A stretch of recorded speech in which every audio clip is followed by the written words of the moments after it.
팥을 이렇게 드시면 당뇨 사라지고 뱃살 쏙 빠져요. 여러분, 겨울에 동지가 되면 우리가 무엇을 먹나요? 바로 팥죽이죠. 또 겨울 간식으로 이 팥이 들어간 붕어빵, 호빵 같은 간식도 자주 먹는데요. 이 팥과 함께 먹으면 보약과 같은 효과를 만들 수 있는 식품들도 있고, 또 잘못 먹으면 오히려 건강에 마이너스가 되는 음식도 있습니다. 그래서 오늘은 이 팥의 효능 8가지와 드실 때 주의할 점, 그리고 함께 드시면 좋은 음식 4가지에 대해 알려드리겠습니다. 팥하면 생각나는 음식이 있으신가요? 저는 사람들이 평소에 팥을 많이 안 먹는다고 생각했는데 의외로 팥이 들어간 음식이 많이 있더라고요. 대표적인 음식은 시루떡이 있고요. 겨울에 간식으로 많이 먹는 붕어빵, 또 제과점에서 사 먹는 빵들에도 팥이 많이 들어있습니다. 여름엔 팥빙수도 많이 먹고요. 겨울엔 팥죽도 종종 먹게 됩니다. 자, 이런 팥 요리를 집에서 해먹는 경우도 많은데, 팥을 집에서 직접 삶을 때 혹시 소다를 넣고 삶는 분들 많으시지 않나요? 팥을 삶을 때 소다를 넣게 되면 팥의 색상이 더욱 선명해지고 팥을 더욱 부드럽게 해주어 팥을 삶는데 걸리는 시간을 단축시켜주기 때문인데요. 하지만 앞으로는 절대 소다를 사용하시지 마시기 바랍니다. 그 이유는 소다를 넣고 팥을 삶게 되면 팥의 영양소가 파괴돼서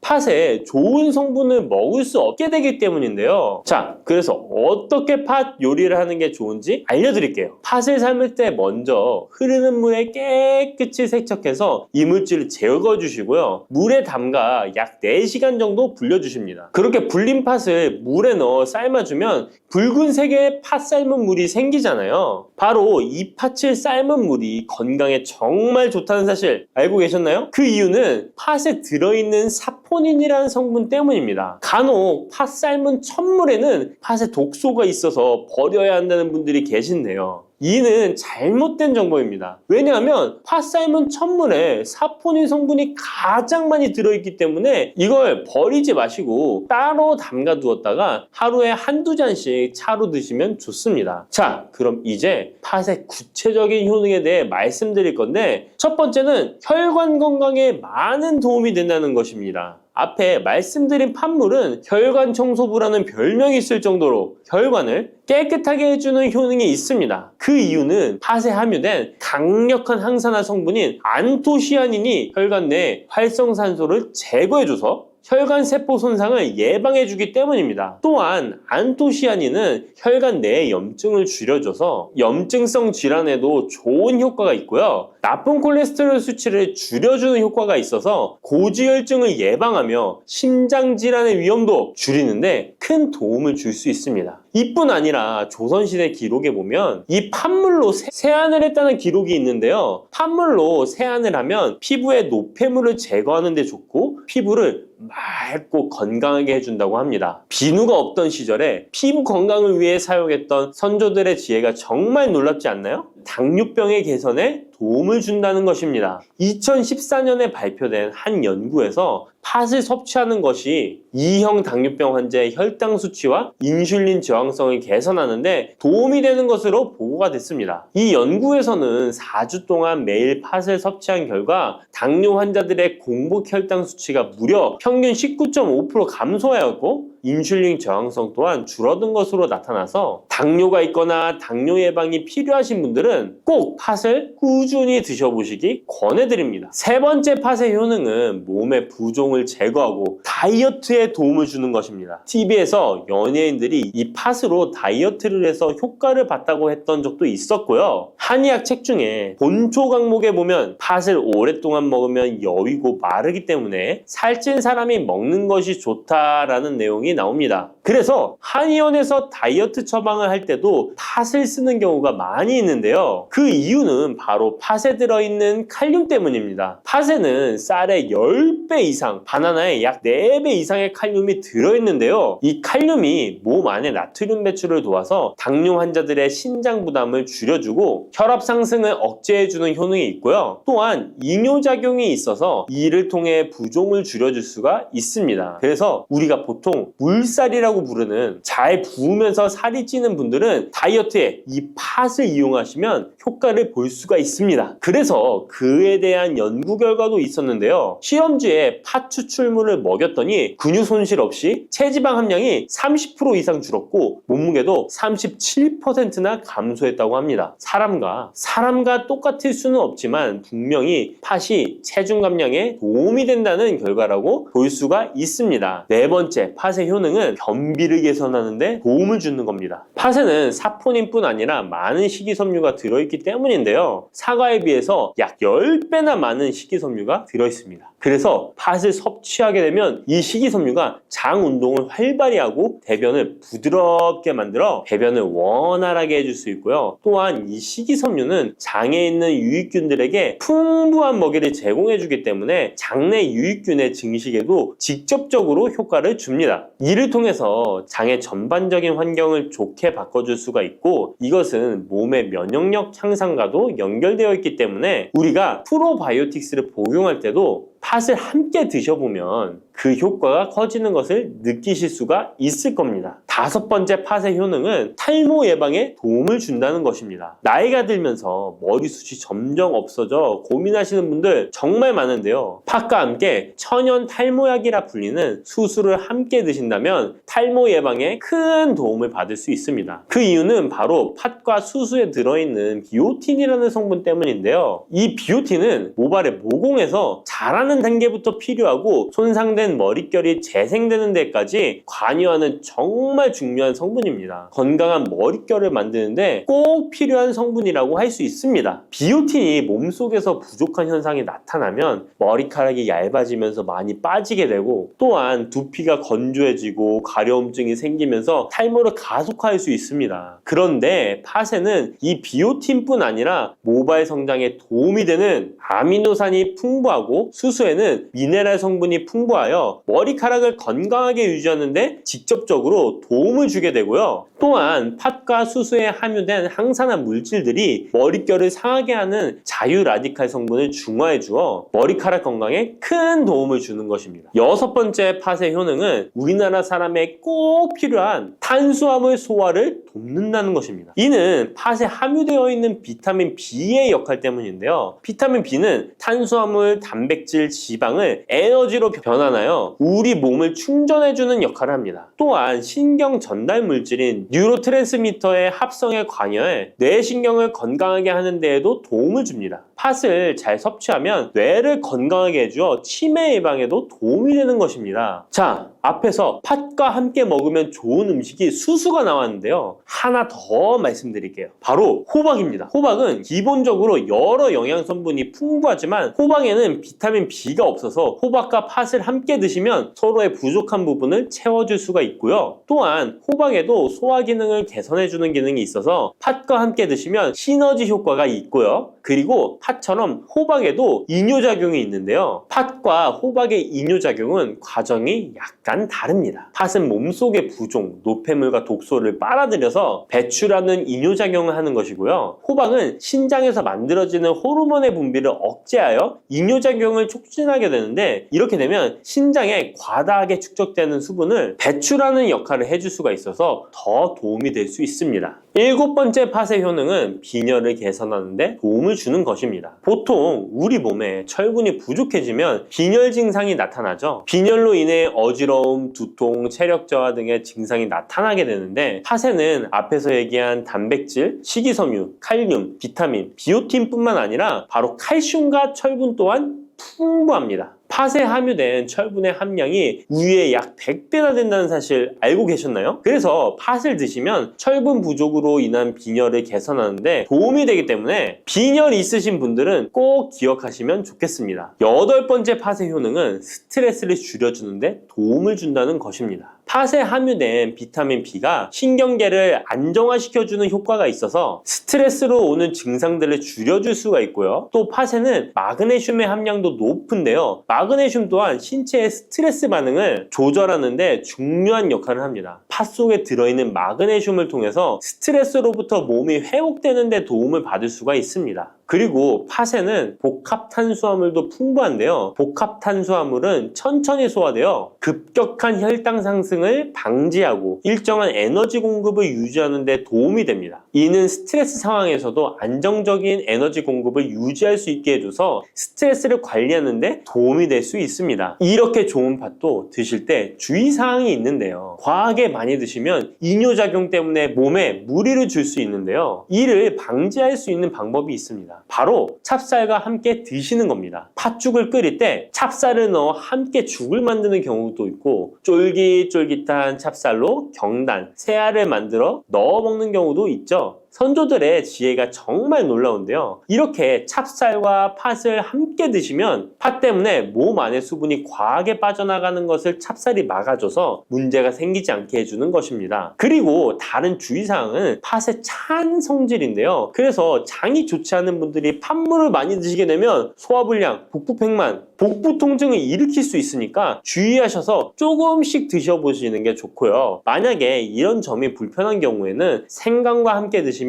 그 불편함을 줄일 수가 있습니다. 생강의 따뜻한 기운이 팥의 차가운 기운을 중화시켜줘서 장에 무리를 덜 주게 되고요. 그리고 팥에는 항암 효과가 뛰어난 안토시아닌이 풍부한데 생강에도 생강의 매운맛을 내는 진저롤과 쇼가올 성분이 몸속의 발암물질을 제거해주는 효과가 있어서 함께 드시면 상승 효과를 볼 수가 있습니다. 그리고 이때 생강을 쪄서 말려서 드시면 이런 효과가 약 10배 정도 증가된다고 하니까 꼭 기억하시면 좋겠습니다.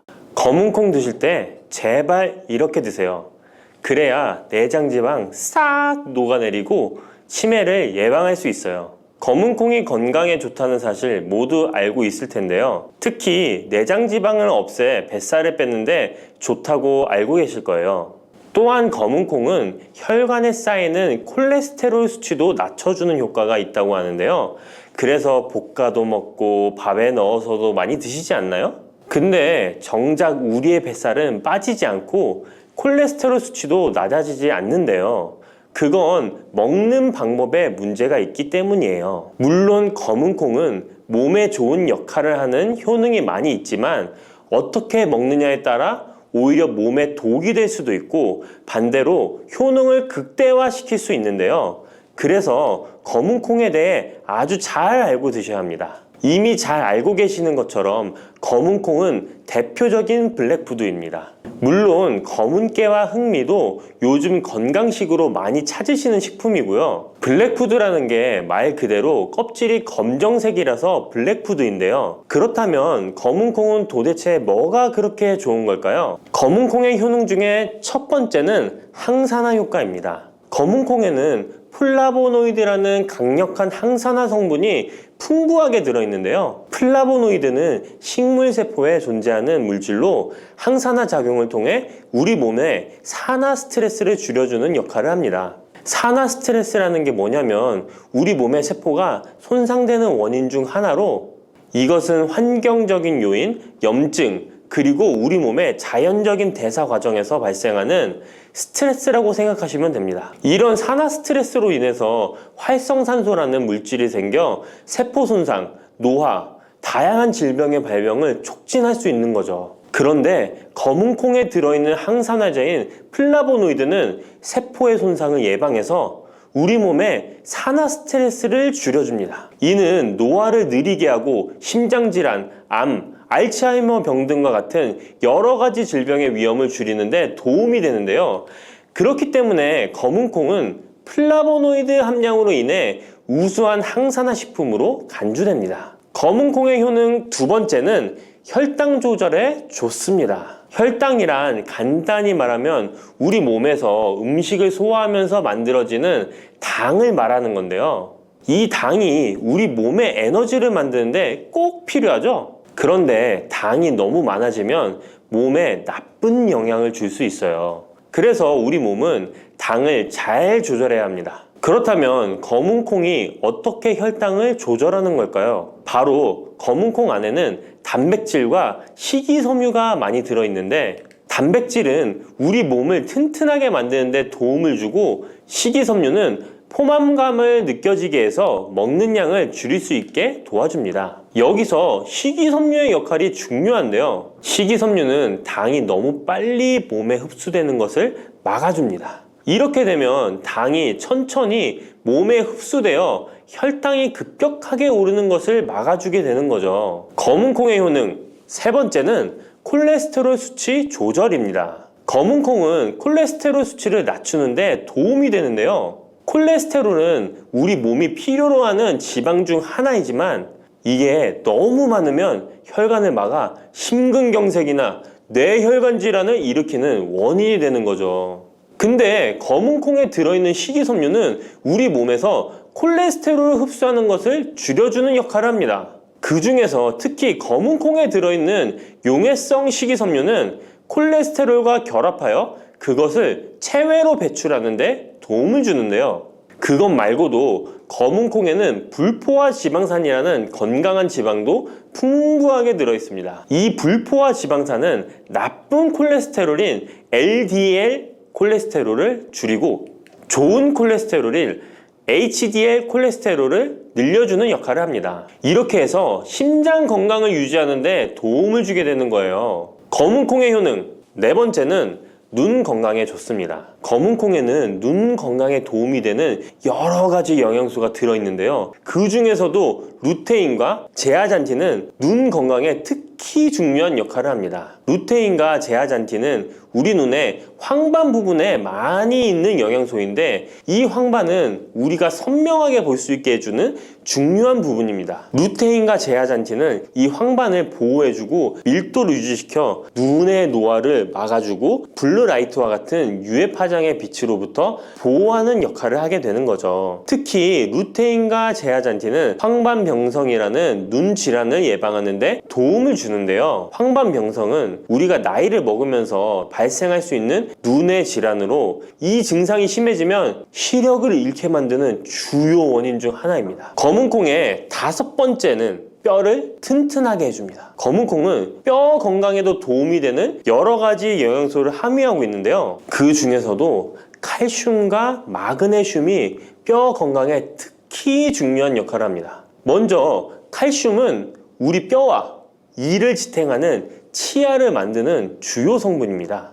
또한 우리 몸의 다른 중요한 기능들, 예를 들어 심장 박동과 신경 전달에도 필요한 물질입니다. 이런 중요한 칼슘이 검은콩에는 풍부하게 들어있어서 꾸준히 섭취하면 뼈를 튼튼하게 해주는 게 탁월한 식품이라고 할 수 있는 거죠. 그리고 마그네슘도 뼈 건강에 중요한 역할을 하는 미네랄인데요. 마그네슘은 칼륨이 우리 뼈에 제대로 흡수되는 것을 도와줍니다. 또한 이 마그네슘은 뼈의 구조를 유지하는 데 필요하며 뼈를 강하게 만드는 데 도움을 줍니다. 검은콩의 효능 여섯 번째는 피부 노화를 막아주는 효능이 있습니다. 검은콩에 들어있는 비타민 E, 아미노산, 그리고 항산화 성분이 피부 건강에 특히 중요한 역할을 합니다. 먼저 비타민 E는 피부를 보호하는 데 중요한 역할을 합니다. 비타민 E가 피부의 수분을 유지하는 데 도움을 주는데요. 추가로 비타민 E는 피부의 재생을 지원하고 피부 표면의 건강을 유지하는 데 필요한 지방산을 보호하는 역할까지 합니다. 이것뿐만 아니라 검은콩에 들어있는 아미노산은 우리 몸에 단백질을 만드는 데 필요한 성분인데요. 이게 왜 피부에 좋냐면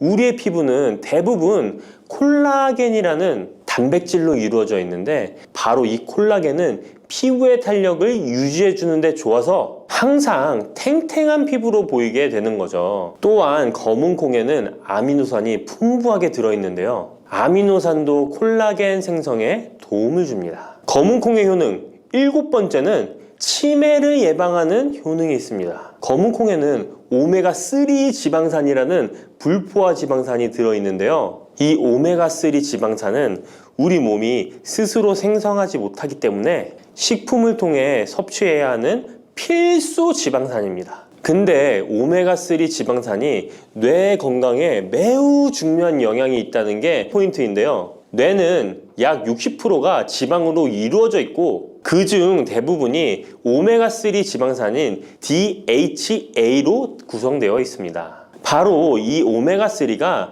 뇌세포의 막을 구성하며 신경 전달 물질의 생성과 기능에 관여하여 학습 능력과 기억력을 향상시키는데 도움을 줍니다. 또한 오메가3 지방산은 뇌 염증을 줄이고 뇌세포를 보호하는 역할도 하는데요. 이것은 뇌 노화를 지연시키고 뇌 질환을 예방하는 데 도움을 주게 되는 거죠. 결국 오메가3 지방산은 치매 같은 뇌질환의 위험을 감소시키는데 효과적이라고 할 수 있습니다.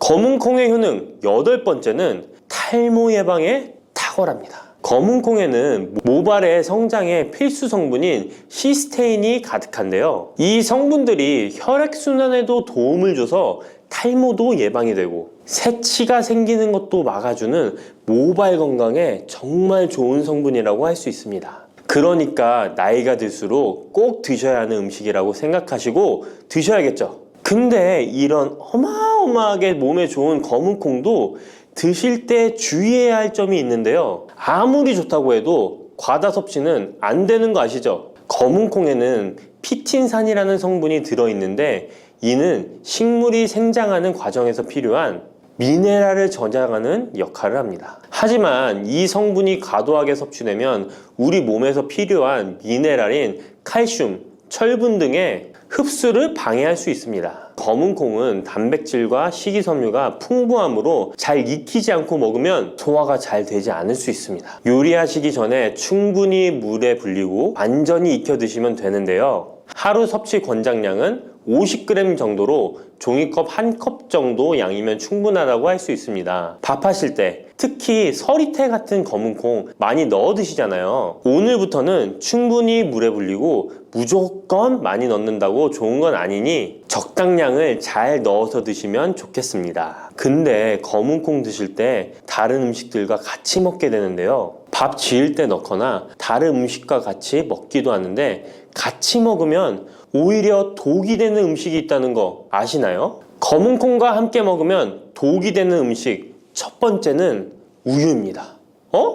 유명한 검은콩두유, 우유도 있는데 무슨 소리를 하시는지 하는 분들도 계실 거예요. 어떤 분들은 우유에 콩을 넣어서 이런 식으로 갈아서 드시는 분들이 있는데요. 이게 오히려 몸에 안 좋은 영향을 미칠 수도 있는 거죠. 왜냐면 검은콩과 우유를 동시에 섭취하면 피틴산과 칼륨 사이에 상호작용이 발생할 수 있는데요. 검은콩에는 피틴산이라는 성분이 들어있는데 피틴산은 식물이 생장하는 과정에서 필요한 미네랄을 저장하는 역할을 합니다. 이 성분은 우리 몸에서 필요한 미네랄인 칼슘, 철분 등의 흡수를 방해할 수 있습니다. 반대로 우유는 칼슘의 중요한 공급원이고 우리 몸에서는 칼슘이 뼈와 이를 구성하여 신경, 근육 기능, 혈액 응고 등에 꼭 필요한 성분이죠. 근데 피틴산이 풍부한 검은콩과 칼슘이 풍부한 우유를 같이 먹으면 피틴산이 칼슘의 흡수를 방해하여 우유의 영양소가 제대로 흡수되지 않을 수 있습니다. 같이 드시면 절대 안 되거나 나쁜 큰 영향을 미친다는 것이 아니라 각각의 영양소의 섭취 목적으로는 따로 먹는 걸 추천드리는 거예요. 오해하시면 안 돼요. 검은콩과 함께 먹으면 독이 되는 음식 두 번째는 토마토입니다. 왜냐면 토마토가 콩의 단백질 흡수를 방해하고 소화를 어렵게 만들 수 있는 산성이기 때문인데요. 토마토의 산성 성분이 단백질의 흡수를 방해하면 콩에 충분히 있는 단백질이 몸에 흡수가 안 되어 콩의 영양 가치가 아무런 의미가 없게 되는 상황이 올 수 있는 것입니다. 또한 토마토의 산성 성분은 이미 단백질이 풍부하고 소화하기 어려운 콩을 더욱 소화하기 어렵게 만들 수 있습니다. 그렇지 않아도 나이가 들면 신진대사가 활발하지 않아 소화가 안 되는데 소화불량을 일부러 만들 필요는 없겠죠? 검은콩과 함께 먹으면 독이 되는 음식 세 번째는 달걀입니다. 달걀에는 비타민 A가 풍부하게 들어있는데요. 비타민 A는 우리 몸의 면역 시스템을 강화시키며 시력을 유지하는 데 필요하고 세포의 성장과 분열에 중요한 역할을 합니다. 그리고 검은콩에는 트립신이라는 아미노산이 들어있는데요. 트립신은 우리 몸에 단백질을 만드는데 필요한 중요한 구성 요소이며 신경 전달 물질인 세로토닌과 멜라토닌의 생산에도 필요한 아미노산입니다. 그런데 달걀의 비타민 A와 검은콩의 트립신이 함께 섭취되면 어떻게 될까요? 둘 사이에 화학적 상호작용이 발생하여 소화 과정에 영향을 미칠 수 있는데요. 이 상호작용은 단백질의 소화를 방해하거나 비타민 A의 흡수를 저해하게 되는 거죠. 트립신은 소화 효소의 활동을 저해하는 특성이 있습니다. 따라서 트립신이 풍부한 검은콩과 비타민 A가 풍부한 달걀을 함께 섭취하면 좋은 영양소를 흡수 못하는 결과를 가져올 수 있습니다. 앞으로는 무심코 검은콩과 같이 먹을 때 독이 되는 음식은 같이 안 드셨으면 좋겠습니다. 그렇다면 같이 먹을 때 궁합이 정말 잘 맞는 음식도 있지 않을까요? 정말 찰떡궁합인 음식들도 있습니다. 검은콩과 궁합이 정말 잘 맞는 음식, 첫 번째는 흰 쌀밥입니다. 이미 다들 밥에 검은콩 넣어서 드시잖아요. 밥하고 검은콩은 그만큼 궁합이 잘 맞는다고 알고 계신 거죠. 검은콩에 들어있는 식이섬유는 소화 과정에서 천천히 분해되고 흡수되어 장기간 동안 포만감을 유지시키는데 도움이 되는데요. 밥과 함께 섭취하면 이런 효과가 더욱 증가를 하게 돼서 다이어트에도 효과적이라고 할 수 있습니다. 검은콩에는 저항성 전분이라는 성분이 들어있는데 이 성분은 혈당 수치의 급격한 상승을 막아주는데요. 흰 쌀밥에는 탄수화물이 많아서 혈당 수치가 급격히 상승할 수 있지만 검은콩과 함께 섭취를 하면 당 수치를 완화시키는데 도움이 되는 거죠. 이처럼 검은콩과 흰 쌀밥을 같이 먹으면 충분한 영양소 섭취, 포만감, 혈당 조절 이렇게 일석삼조의 효과를 누릴 수 있으니 정말 찰떡궁합인 것입니다. 검은콩과 궁합이 정말 잘 맞는 음식 두 번째는 당근입니다. 당근에는 비타민, 미네랄, 식이섬유 등 다양한 영양소를 함유하고 있는데요. 특히 루테인이 풍부한 당근은 강력한 항산화 효과와 눈 건강을 유지하는 데 좋은 재료입니다. 검은콩과 루테인이 풍부한 당근을 함께 섭취하면 콩의 단백질이 당근의 영양소를 흡수를 돕는 동시에 당근의 루테인이 콩의 영양소 흡수를 돕습니다. 서로 소화가 잘 되게 영양소 흡수가 잘 되게 도와주는 음식인 거죠. 당근 말고도 시금치와 같은 채소도 같은 역할을 하니 식사하실 때 당근이 들어간 음식이나 시금치 나물 같은 음식들과 같이 드시면 효과가 정말 좋을 거라 생각합니다. 검은콩과 궁합이 정말 잘 맞는 음식 세 번째는 닭고기입니다. 검은콩은 식물성 단백질의 좋은 원천이라고 잘 알고 있을 거예요. 근데 식물성 단백질은 동물성 단백질에 비해 필수 아미노산의 비율이 적은데요. 필수 아미노산은 우리 몸이 스스로 생산할 수 없는 아미노산으로 반드시 음식을 통해 섭취해야 하는 성분입니다. 닭고기는 동물성 단백질의 좋은 원천이며 모든 필수 아미노산을 골고루 함유하고 있습니다. 따라서 검은콩과 닭고기를 함께 섭취하면 두 가지 종류의 단백질이 서로를 보완하게 되는데요. 이렇게 함께 섭취하면 검은콩에서는 얻을 수 없는 필수 아미노산을 닭고기에서 보충할 수 있습니다. 반대로 동물성 단백질만을 섭취할 때보다 식물성 단백질의 섭취 비율을 늘려주는 것은 심혈관 건강에도 정말 좋은 효과를 볼 수 있습니다. 여러분, 달콤 쌉쌀한 계피 좋아하시나요? 저는 향긋한 수정과도 좋아하고 계피가루를 얹은 라떼도 매우 좋아하는데요. 계피는 단순히 향긋한 맛을 주는 향신료 이상의 효능을 가지고 있다는 것 알고 계신가요? 우리가 몰랐던 계피의 효능, 함께 먹으면 좋은 음식들, 그리고 주의할 점까지 자세히 알려드릴게요. 첫 번째 계피의 효능은 바로 암 예방 효과입니다. 계피는 항산화 성분이 풍부한 음식인 거 아시나요? 우리나라뿐만 아니라 전 세계적으로 계피는 많은 사랑을 받고 있는데요. 향이 좋을 뿐만 아니라 계피의 효능 또한 뛰어나기 때문입니다. 계피에는 항산화 물질이 함유되어 있는데요. 이런 항산화 물질은 우리 몸의 세포가 노화되거나 손상되는 것을 막아주는 역할을 합니다. 특히 계피에 들어있는 시나믹 알데하이드라는 성분이 강력한 항암 효과를 가지고 있어 암세포의 성장을 억제하는 효과가 있는 것이죠. 연구에 따르면 계피는 특히 대장암이나 간암 예방에 효과적일 수 있다고 하는데요. 계피에는 항산화 물질인 폴리페놀이 풍부하게 함유되어 자유라디칼이라고 불리는 유해한 분자로부터 세포를 보호하는 역할을 합니다. 자유라디칼은 암 예방과 관련된 DNA 손상을 일으킬 수 있으므로 항산화 작용을 통해 암 예방에 도움을 줄 수 있습니다. 꾸준히 섭취하면 암 예방에 큰 도움이 될 수 있겠죠? 계피의 놀라운 효능 두 번째는 탁월한 콜레스테롤 관리입니다. 계피는 콜레스테롤 수치 조절에도 아주 유익한 식품인데요. 계피에 포함된 식이섬유와 폴리페놀 성분이 이와 같은 효능을 나타내는데 이 성분들이 혈관을 깨끗하게 유지하는데 중요한 역할을 한다고 합니다. 여러 연구에 따르면 계피에 포함된 성분들이 혈중 나쁜 콜레스테롤 LDL을 감소시키고 좋은 콜레스테롤 HDL을 증가시키는데 도움을 주고 있다고 합니다. 이는 계피에 함유된 특정 화합물이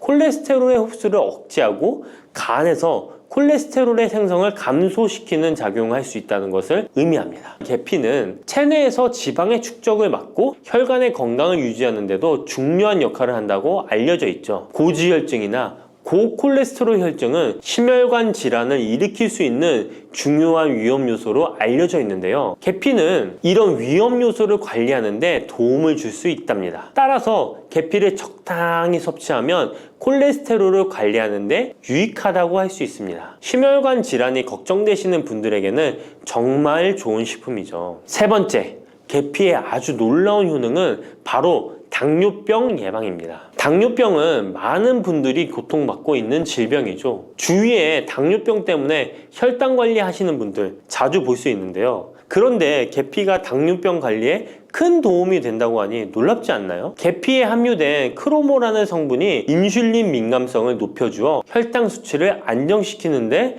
도움을 줄 수 있다고 하는데요. 연구에 따르면 계피를 꾸준히 섭취한 사람들은 식후 혈당이 급격하게 상승하는 것을 막을 수 있다고 합니다. 또한 계피에 포함된 시네믹 알데하이드 성분이 인슐린 민감도를 높여주고 혈당 수치를 안정시키는데 도움을 준다고 알려져 있죠. 이 성분이 인슐린이 더 잘 작용하도록 돕기 때문에 혈당을 효과적으로 조절하는 데 도움을 주는 역할을 할 수 있습니다. 우리나라보다 더 계피를 좋아하는 인도에서 계피 섭취와 대사증후군에 관련한 실험이 진행되었는데요. 인도 델리 학교에서 진행한 실험 연구에 따르면 대사증후군이 있는 116명을 두 그룹으로 나눈 뒤 16주간 한 그룹은 계피 추출물을 섭취하고 다른 한 그룹은 계피가루가 들어있다고 속인 가짜 약을 섭취하게 했는데요. 16주 뒤 확인했더니 계피 추출물을 먹은 그룹은 가짜 약을 먹은 그룹에 비해 대사증후군에 악영향을 주는 체중, 혈당,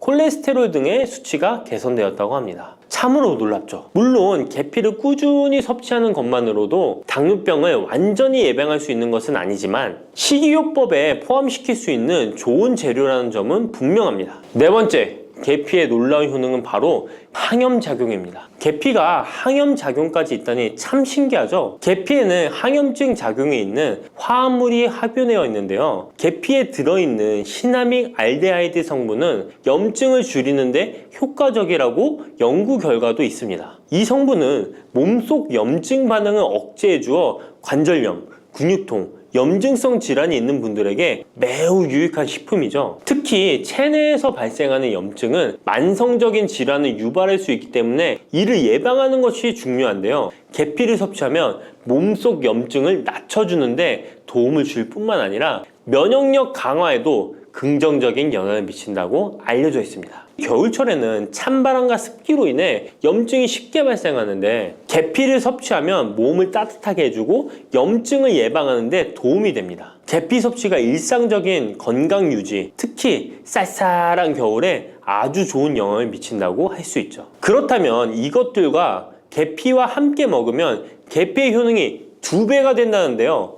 계피와 함께 먹으면 더 좋은 음식은 무엇일까요? 바로 알려드릴게요. 계피와 함께 먹으면 좋은 음식, 첫 번째는 요거트입니다. 계피를 요거트와 함께 먹으면 정말 맛있고 건강에도 좋다는 거 아시는 분 있나요? 혹시 그릭 요거트나 프로바이오틱스 같은 단어들 들어보셨죠? 요거트에는 단백질, 칼슘, 프로바이오틱스 등의 영양소가 풍부하게 함유되어 있는데요. 요거트는 발효식품으로 몸에 좋은 프로바이오틱스가 풍부해서 장 건강에 도움을 주는데 계피와 요거트를 함께 섭취하면 서로 시너지 효과를 낼 수 있습니다. 그리고 계피 항염작용과 혈당 안정 효과가 더해져서 건강을 더욱 향상시킬 수 있죠. 요거트에 계피를 넣으면 소화 기능을 개선하고 특히 요거트에 계피를 넣으면 체내 지방을 태우는데 도움이 되는 효과가 있어 요거트와 계피를 함께 섭취하면 소화를 돕고 체중 관리에도 매우 좋습니다. 그게 다가 아니죠. 계피의 매콤달콤한 향이 요거트와 잘 어울려 맛있게 즐길 수 있습니다. 요거트를 자주 드시는 분들은 꼭 한번 계피를 뿌려서 드셔보세요. 샐러드 드실 때 드레싱으로 요거트를 사용한 뒤 그 위에 계피가루 톡톡 뿌려서 드시는 것도 아주 좋은 계피와 요거트 활용법입니다. 계피와 찰떡궁합의 식품 두 번째는 사과입니다. 계피와 사과는 정말 잘 어울리는 조합인 거 아시나요? 사과에는 비타민C와 식이섬유, 항산화 성분이 풍부해서 면역력 강화와 소화에 도움을 주는 과일인데요. 계피는 당뇨병 예방과 관리에 도움을 주며 혈당 조절에 효과적인데요. 계피와 사과를 함께 먹으면 두 가지 재료의 장점이 더해져 더욱 효과적인 건강 관리가 가능하다는 것이에요. 그리고 이 두 가지가 만나면 체중 관리에도 큰 도움이 된다니 같이 안 먹을 이유가 없겠죠. 맛 또한 더욱 좋아지는데요. 계피는 사과의 달콤한 맛을 더욱 풍부하게 만들어주는데 서양에서는 디저트로 사과파이에 계피가루를 얹어 향긋하게 즐기는 게 유명하죠. 같이 섭취할 때는 사과에 계피를 뿌려서 간단히 먹거나 사과를 얇게 썰어 계피를 뿌려 먹으면 더욱 맛있고 건강한 간식이 될 수 있다는 것 기억해 주세요. 세 번째, 계피와 먹으면 좋은 음식은 바로 커피입니다. 계피와 커피는 정말 좋은 궁합을 자랑한다는 거 아셨나요? 커피는 카페인 덕분에 활력을 주는 음료인데요. 커피의 쓴맛이 사람마다 호불호가 갈릴 수 있습니다. 그런데 계피를 커피에 넣으면 그 쓴맛이 부드럽게 변화하면서 더 풍부하고 깊은 맛을 느낄 수 있는데요. 계피가 커피의 쓴맛을 부드럽게 감싸주기 때문에 커피를 마시는 동안에 입안에 더 부드러운 느낌을 주게 되는 것이죠. 계피는 항염증 효과와 항산화 효과가 뛰어나서 커피와 함께 마시면 건강 효과도 한층 더 올라가는데요.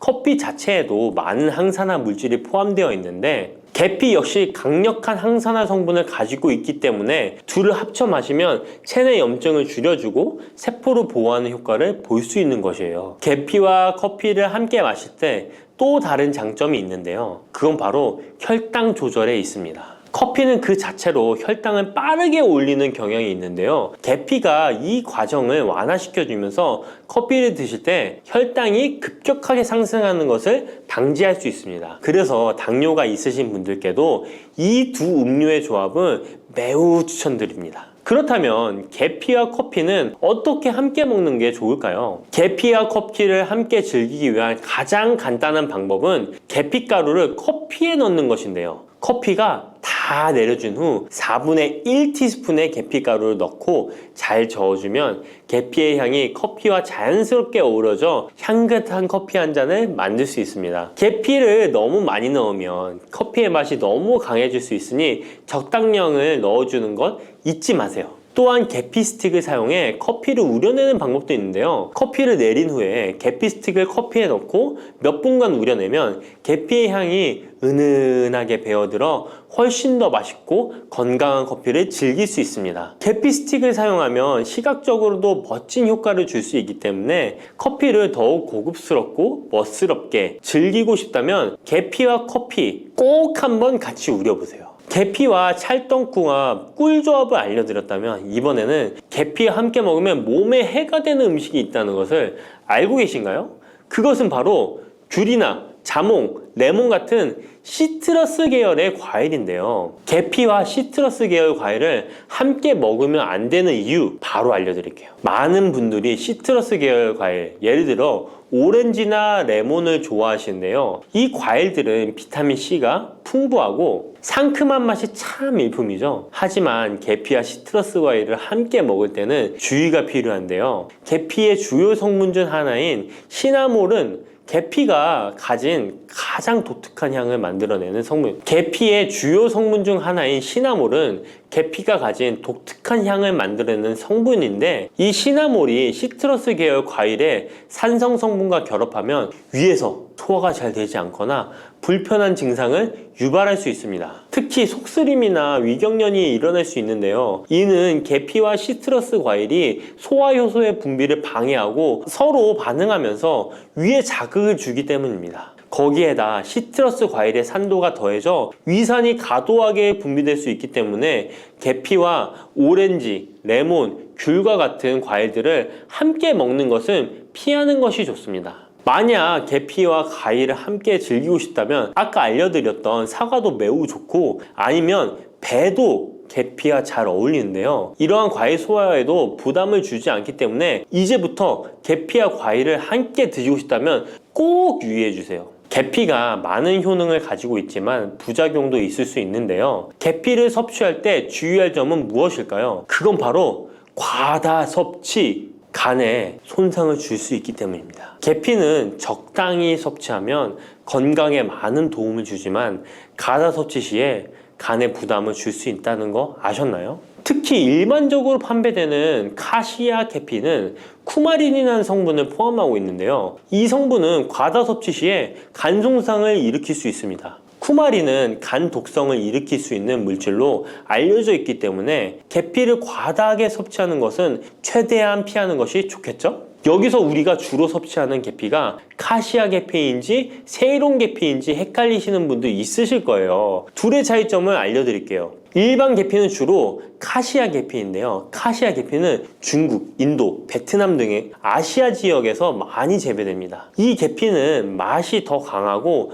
매운맛이 나면서 향도 좀 더 진하죠. 가격도 비교적 저렴해서 국내 유통되는 계피는 대부분 이 카시아 계피입니다. 세이론 계피는 주로 스리랑카, 인도의 일부 지역에서 자주 자생하는데요. 이 세이론 계피는 쿠마린의 함량이 매우 적답니다. 그래서 세이론 계피는 일반 계피보다 상대적으로 많이 섭취해도 건강에 부담이 적다는 것이죠. 세이론 계피는 향도 더 섬세하고 가벼운 느낌을 준다는 건데요. 세이론 계피는 더 희귀하고 가격이 비싸고 고급 계피로 취급되며 주로 건강식품이나 고급 요리에 사용됩니다.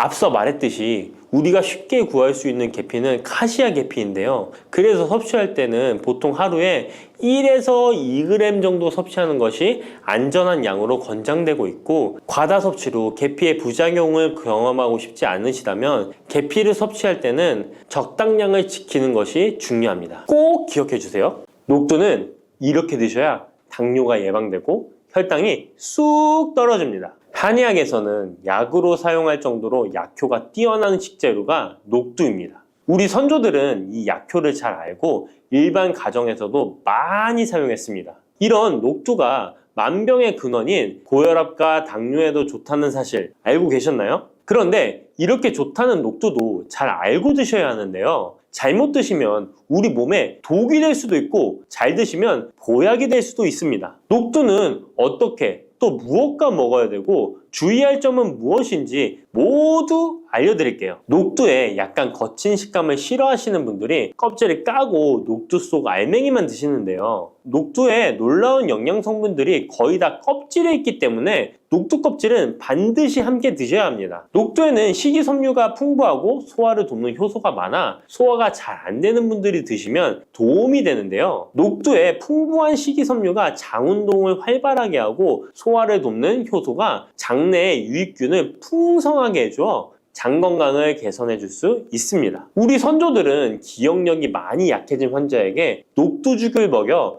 몸을 회복시켜 주었는데요. 그만큼 몸이 약해진 환자들의 몸에도 흡수가 잘 될 만큼 녹두가 우리 몸에 좋다는 것이죠. 놀랍게도 녹두에는 마그네슘, 칼슘과 같은 미네랄 성분들도 풍부한데요. 이 풍부한 칼슘은 골다공증을 예방하고 뼈를 튼튼하게 하는 효과가 있습니다. 칼슘이 뼈를 이루는 주 성분인 것은 잘 알고 계시죠? 마그네슘은 이런 필수 미네랄인 칼슘의 흡수를 도와주기 때문에 녹두가 뼈 건강에도 놀라운 효능을 발휘할 수 있는 것입니다. 그런데 녹두는 성질이 차기 때문에 몸이 찬 분들은 주의해서 드시는 게 좋은데요. 이 때문에 녹두의 껍질을 벗기고 드시는 분들이 있습니다. 하지만 마늘과 함께 드신다면 몸이 찬 분들도 조금 더 편안하게 녹두를 드실 수 있습니다. 마늘의 따뜻한 성질이 녹두의 찬 성질을 중화시켜주기 때문이죠. 이뿐만 아니라 마늘이 대표적인 항원식품인 사실은 알고 계시잖아요. 마늘에는 S알리시스테인과 알리신이라는 성분이 풍부해서 암세포를 억제하고 사면시켜주는 효능이 있습니다. 또한 강력한 항산화 성분인 폴리페놀이 많이 들어있어서 나쁜 콜레스테롤의 성장을 막아 혈관을 깨끗하게 만들어주기 때문에 심혈관 질환에 매우 탁월하답니다. 이뿐만 아니라 체내 지방의 대사를 촉진하여 지방 분해를 통해 체지방을 제거하고 비만을 예방하는 효능까지 있는 놀라운 식품이죠. 그래서 마늘을 녹두와 함께 드시면 시너지 효과가 있기 때문에 우리 몸에 보약이 될 수 있습니다. 마늘과 녹두를 함께 먹을 수 있는 가장 간단한 방법은 마늘 녹두밥을 지어 먹으면 되는데요. 녹두를 물에 충분히 불려서 밥을 하시면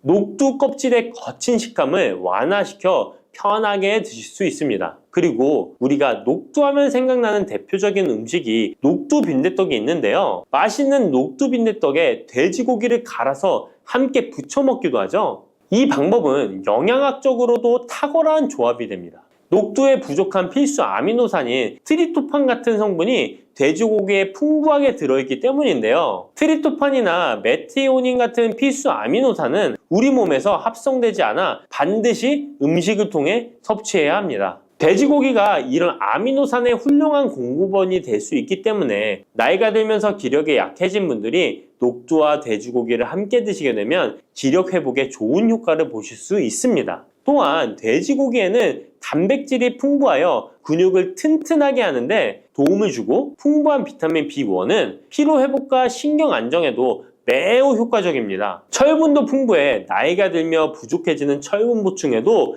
효과를 볼 수 있고 필수 지방산인 리놀렌산이 많아 동맥경화와 고혈압 같은 성인병의 예방, 아연, 셀레늄, 비타민 B6 등의 영양소가 면역력을 강화하는 데에도 도움을 줍니다. 녹두는 또한 혈당을 낮춰주고 인슐린 감수성을 높여주는 효능이 있어서 당뇨 관리에도 너무 좋은 식품인데요. 풍부한 식이섬유는 소장에서 당의 흡수를 지연시켜주고 다양한 미네랄과 비타민이 당뇨로 인한 합병증을 예방하는 데에도 좋은 효능이 있습니다. 이때 팥과 함께 드시면 이런 효과들이 매우 높아집니다. 팥은 강력한 항산화 성분인 안토시아닌이 풍부해서 혈관의 활성산소를 제거해주고 혈관세포의 손상을 예방해줘서 혈관을 깨끗하고 건강하게 해줄 수 있습니다. 2014년에 발표된 한 연구에서 팥을 섭취하는 것이 2형 당뇨병 환자의 혈당 수치와 인슐린 저항성을 개선하는 데 도움이 되는 것으로 보고됐습니다. 이 연구에서는 4주 동안 매일 팥을 섭취한 결과 당뇨 환자들의 공복 혈당 수치가 평균 19.5% 감소하였고 인슐린 저항성이 감소하는 결과를 볼 수 있었습니다.